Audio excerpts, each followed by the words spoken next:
West of Arkham, the hills rise wild, and there are valleys with deep woods that no axe has ever cut. There are dark, narrow glens where the trees slope fantastically, and where thin brooklets trickle without ever having caught the glint of sunlight. On the gentler slopes, there are farms, ancient and rocky, with squat, moss coated cottages brooding eternally over old New England secrets in the lee of great ledges. But these are all vacant now, the wide chimneys crumbling and the shingled sides bulging perilously beneath low gambrel roofs. This is the intro to one of my favorite H.P. Lovecraft short stories, The Color Out of Space.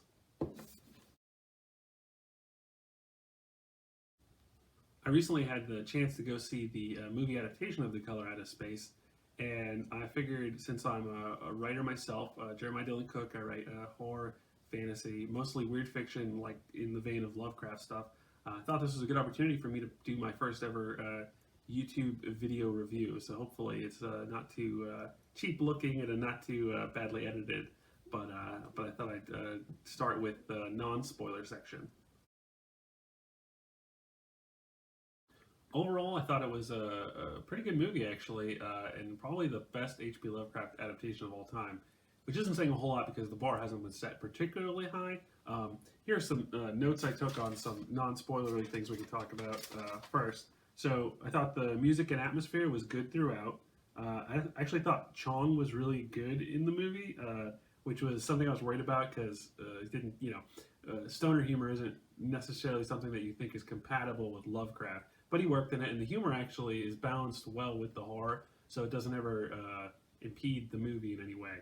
Um, I thought there was a ton of cool Lovecraft Easter eggs, which fans will really like. There's good acting and chemistry between the family at the center of the film, and Richard Stanley, the director, obviously loves the material. Um, so again, I think, especially if you're a Lovecraft fan, you have to see this movie just to support it because this is a guy that's Stanley, the director, is uh, loves this stuff and is trying to create a universe out of it, and we'll get more of it if this is successful. And I think, like I said, he clearly is a big fan of this source material and he puts a lot of love into it. So as fans, and if you like horror too, that's fine. Just go see it because it's great. I think we all want more. So now I want to jump into the spoiler section. So this is a little more in-depth stuff. Um, so and this is where I'll sneak in some negatives. There isn't a whole lot, and these aren't major, so don't think that like they ruined the movie at all. But one thing, the Gardner family, who are the main characters in the story, uh, they own alpacas in the film version, and they're just kind of silly. It's weird. They don't fully work as well as in the Lovecraft story. It's not it's obviously not a modern setting in the original story. It's in the 1880s, and I guess if I'm being perfectionist about it, I would love the adaptation to take place in the 1880s because I think the horror would be really cool. You get something like The Witch in Lovecraft and meets the witch kind of thing, and that would be awesome. But so in the original story, during the 1880s, and they're on a farm, so there's no alpacas. Um, Another spoilery thing that I thought took away a little bit was Nic Cage. There's two sections where he almost goes a little too Nic Cage, but ultimately, thankfully, it doesn't. It never ruins the movie in any way, shape, or form, and he manages to rein it in enough that it doesn't really bother you that much. Um, in the original story, the Gardner family has three boys. In the movie, they changed one of the boys into a girl, which is actually a great update and works really well. The character's name is Lavinia, which is a reference to the Dunwich Horror, which is pretty cool.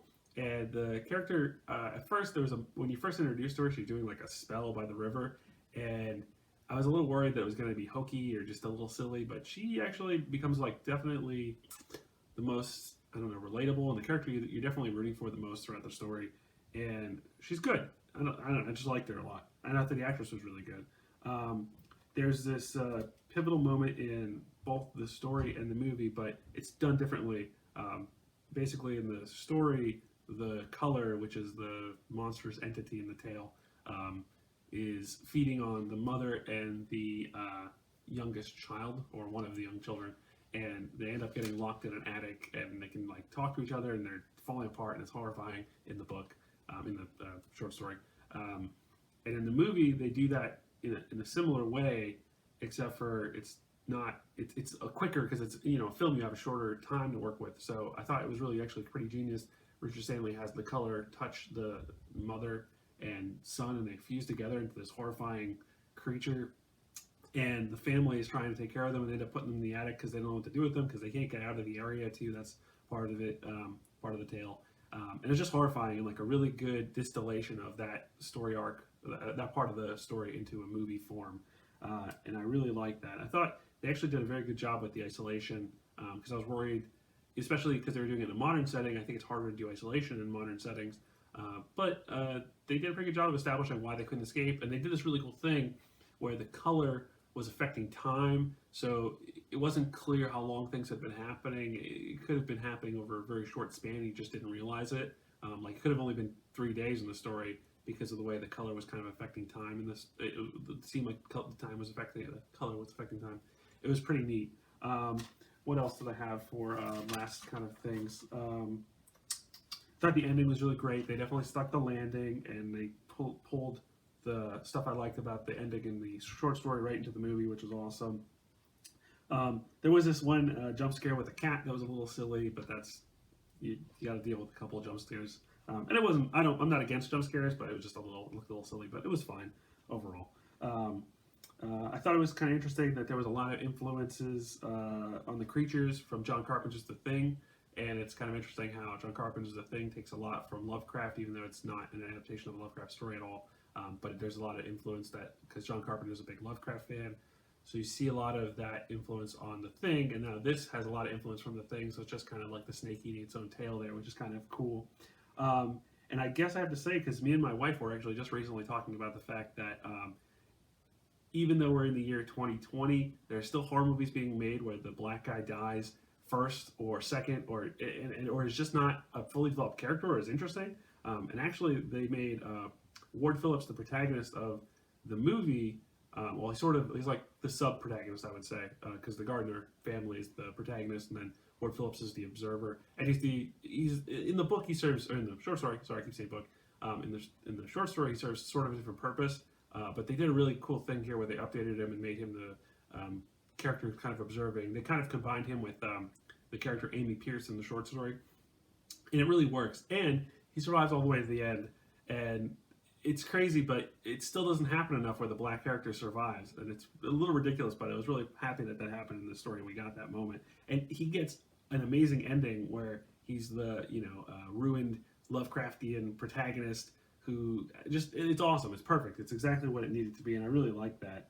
I guess that's pretty much all I had to say. I think last kind of closing thoughts. It's a great adaptation of The Color Out of Space.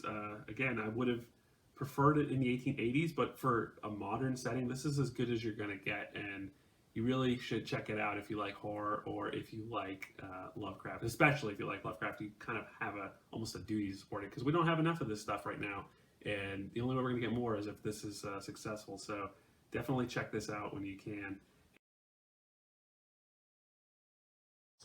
Finally, I thought I'd end this video with some recommendations. Since you did watch the end of A Color Out of Space review, I assume you like Lovecraft or you like weird fiction or cosmic horror. So here are some authors that I think you could check out, and if you like this stuff and you want more of it. The first is Gwendolyn Keist. She writes weird, and her stuff is really great, and she's really supportive of other writers in the writing community online, and she's got a great social media presence. So definitely check her stuff out if you get a chance. Another one would be Victor LaValle, who wrote The Battle of Black Tom, which is right in front of me. It's a really cool riff on a Lovecraft story that I'm not actually a huge fan of, the original story, but what he did with it is amazing. And another one to check out would be John Langan. Pretty much everything he's done Lovecraftian has been amazing. His other stuff has been amazing too. And he does some really cool things where he plays with tropes and stuff. So highly recommend him. And also, since I am doing this video, I might as well throw out myself. So if you want to check out any of my stuff, I'll throw a link in the description below.